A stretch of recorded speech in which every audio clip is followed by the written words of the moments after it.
তো গাইস আমরা জাস্ট আসি পাইলাম তো একটা পার্সেল আছে কি পার্সেল আছে চলো আনবক্সিং করি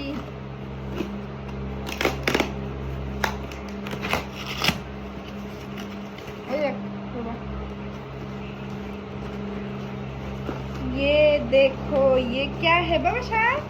मोबाइल वीडियो बनाइছে বা ভিডিও বানাইছে শুনো রে বাবা ওরে বাবা রে মশা মশা মা মশা ये देखो ये देखो না यार তো গাইস এইটা হল আমার কাপড় ধোয়া র‍্যাক যে প্লাস্টিকের এটা প্লাস্টিকের মানে ফ্রেমটা আর এখানে হল কাপড় তো অল্প অল্প করে শপিং করে আসি বস্তুগুলো কিনে আসি তো দেখি লাগার পরে কেমন হয়